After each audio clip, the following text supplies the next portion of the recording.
Good afternoon, everyone. Just met with President-elect Trump. And the purpose of the meeting was for me to assert to him the concerns and the needs of all New Yorkers. My job as mayor is to be their voice and to give him perspective on what New Yorkers are feeling right now, what their concerns are, what their fears are. I thought it was very important, particularly as the President-elect begins his transition, for him to hear the voices of the people and to get some perspective from outside the transition bubble, to understand what's being said in the streets and subways of our city and why people are so deeply concerned. I raised a number of substantive issues. I want to give you a sense of what they were. I will say at the outset, I'm not going to characterize his positions or responses, but I will give you a sense of what we talked about. First of all, we talked about regulation of Wall Street. I raised my concerns about any repeal of the Dodd-Frank bill and what it would do in terms of furthering the economic security of New Yorkers and of millions and millions of Americans, and the deep concern that we would go backwards and that our economy would be in peril again and we would run the risk of another crash. I talked to him about the proposal for tax cuts for the wealthy and for corporations. I raised my concern that this would make impossible many of the changes that we need in our country, particularly the investments we so desperately need in infrastructure here in New York City and in cities and counties all over the country. I talked to him about concerns about proposed deportations. I gave him the perspective of the NYPD that any initiative that would create a rift between our police all over the country and the communities they serve, that would make it impossible for police and community to communicate, that would sow distrust between law enforcement and neighborhoods, would be counterproductive. Beyond that proposal countered and flew in the face of all that was great about New York City, the ultimate city of immigrants, a place that has succeeded because it was open for everyone, a place built of generation after generation of immigrants. And I reiterated to him that this city and so many cities around the country will do all we can to protect our residents and to make sure that families are not torn apart. Talked to him about police-community relations in general, and specifically the question of stop and frisk. I tried to provide perspective on how stop and frisk had created a wedge between police and community when it was used in an unconstitutional manner, and it was overused, and how since we changed that policy, the city had gotten safer, and that we knew we were never going back to that policy, that we were going to continue on a path of neighborhood policing and building a bond between police and community. I talked to him about our Muslim community. I let him know something that so many people don't know, that there are 900 Muslim members of the NYPD protecting all of us, protecting every community, every kind of person. And I told him that we were very concerned that we had to show all New Yorkers, including Muslim New Yorkers, that they were welcome, and that exclusionary policies would undermine our ability to create unity. Exclusionary policies would undermine our ability to create a dynamic where everyone felt a part of this community equally ready to work to protect each other, ready to work with law enforcement for the good of all. I also raised concerns about some of the messages and some of the rhetoric that for so many people have been hurtful. And I let them know that so many New Yorkers were fearful, and that more had to be done to show that this country can heal, that people be respected. I left the meeting with the door open for more dialogue. It's well known we have very, very substantial differences in beliefs and ideology. But I agree that this was a conversation that would continue. I reiterated to the President-elect that I would be open-minded to continue substantive discussions, but I would also be vigilant. And I would be swift to react anytime an action that will undermine the people of New York City. I also know that New Yorkers will stand together. We're going to stand up for the needs of working people. We're going to stand up for our immigrant brothers and sisters. We're going to stand up for anyone who, because of any policy, is excluded or affronted.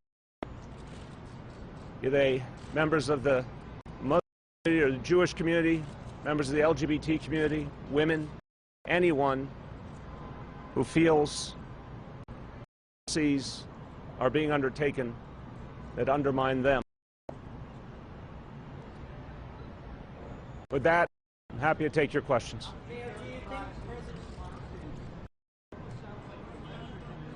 No.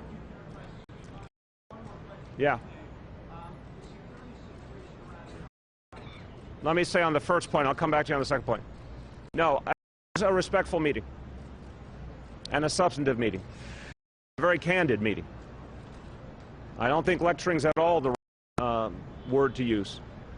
I told him what I believed, and I told him what I was hearing from my fellow New Yorkers. And just going to go back there for the second part. It was a give and take. But my job is to make crystal clear what's happening out there in this city. And I said on Wednesday, even though I have very real differences with the President-elect, New Yorker, I do think he loves this city. But I thought it was very important for him to hear what people are feeling, and very important for him to hear what our experience has been. For example, on stop and frisk, how getting away from that policy actually made us safer. Or for him to know that we have 900 Muslim American NYPD members. Those were important facts. That's not lecturing. That's giving perspective. Second question?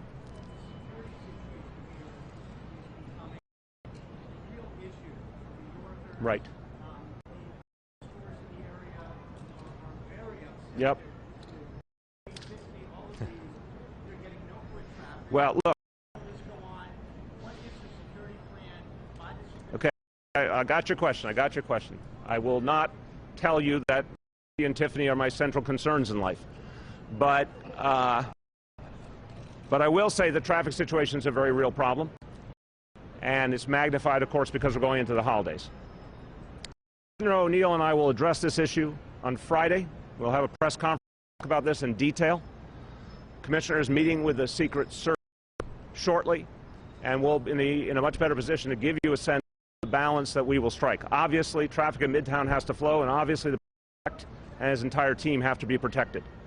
I will say one thing I can say that I feel very comfortable saying is that he expressed appreciation for the men and women of the NYPD who have been playing such a central role in the security here. I expressed to him how proud I was of them and what a great job I thought they were doing. That was certainly an area of unity. Marcia.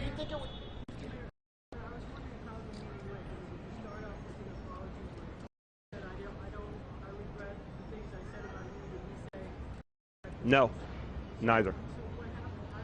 Again, it was a candid meeting. Well, we had spoken on the phone the other day.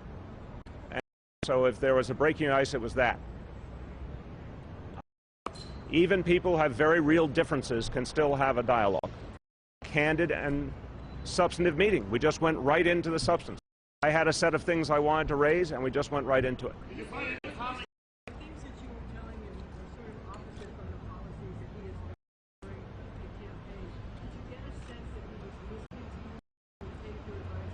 Look, I'm not going to assume based on one meeting what the outcomes will be. It was important to have the meeting to assert to the people in New York City and to give them that perspective. Where it goes from here will tell us a lot. I've certainly made clear that I'm open to a dialogue. But no, nothing about people's fundamental beliefs changed in the meeting, obviously. Remains to be seen. Look, the ball's in his court. People in this city and all over the country are to see what he's going to do. I thought it was important from people's perspective. Mr. Mayor, would you like to see them go? Go ahead, hold on.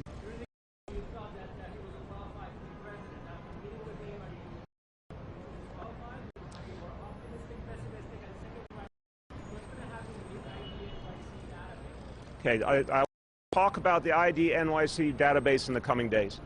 Look, obviously supported another candidate and won the popular vote substantially, as we all now know. My job as mayor of New York City is to work with the president-elect while maintaining very clearly my beliefs and what I think of the people of the city. There still has to be a dialogue on the situation. It was a 62-minute meeting, so clearly there was a lot of getting, but the proof will be in the pudding. Andrew.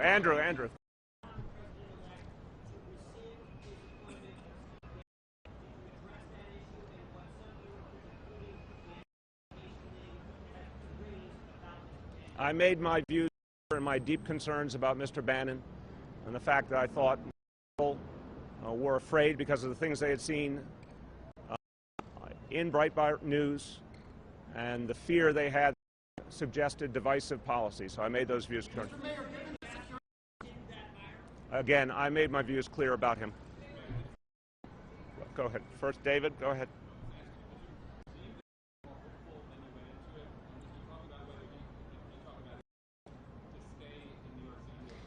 He did not talk about his plan. Too soon to tell. We have to see how things proceed. This was the first meeting. Go ahead.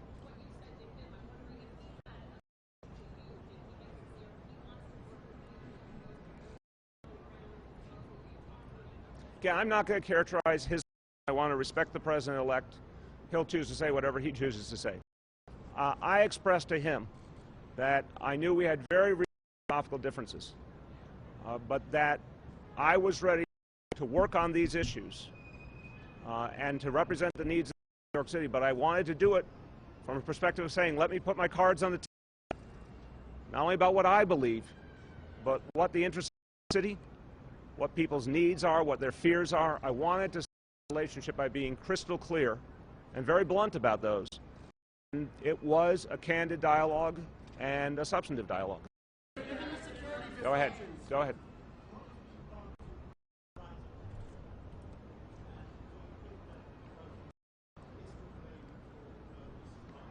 I think that we've had a problem with anti-Semitism, as you know, I've talked about previously, well before this campaign. And we've seen a rise in anti-Semitism, certainly in other parts of the world, and we've seen a worrisome increase in parts of this country as well. Part of why I think it's so important to remind the president-elect and his team that there are fears and concerns out there is because the wrong message can encourage hateful acts. So I certainly made clear I think sending a message of unity is crucial. Yeah. Do you think that there's any common ground that you've done fine from what you laid out during the campaign or something in place? Said on economic, as I said on Wednesday, and infrastructure is the most obvious. I can simultaneously have my beliefs and my own concerns, but be ready to work with the president on the issue of infrastructure because it would have a huge positive impact on millions of New Yorkers and hopefully put a lot of people. So that's one area. If these plans are consistent, it's certainly an area we're trying to work together. But again, I think the right way to start a relationship is to put your cards on the table. All of these other concerns are being felt by New Yorkers very deeply right now. I tried to express to him how much fear there is, how much fear there is in communities all over this city, a whole range of people in the biggest city in the country who are fearful about this current dynamic, and how we need to see things that will give people assurance that all New Yorkers and all Americans will be respected. Okay, go ahead.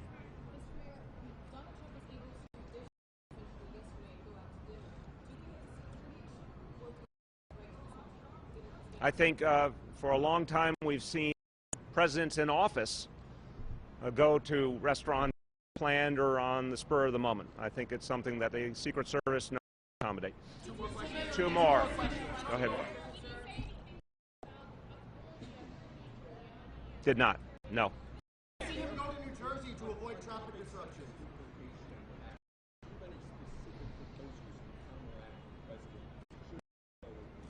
Oh, absolutely. I don't think there should be tax cuts for I don't think there should be tax cuts for big corporations. I think this election is in so many ways about economics. And people all over the country are economically who are angry at the status quo, angry at the elite in Washington. They were in many ways saying they didn't want to see more trade policies that send American jobs overseas. They were saying they didn't want to see the 1% continue to get more and more wealth and power. Well, if there's tax cuts for the wealthy and for corporations, that will face of that real anger that American people feel. I think that's something that's going to be very, very carefully watched.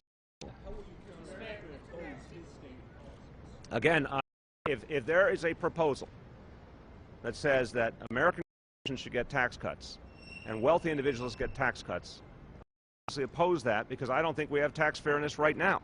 I believe we need to pay their fair share. I believe corporations have to pay the taxes they're not paying us now. We have to stop giving tax breaks for corporations that ship jobs overseas.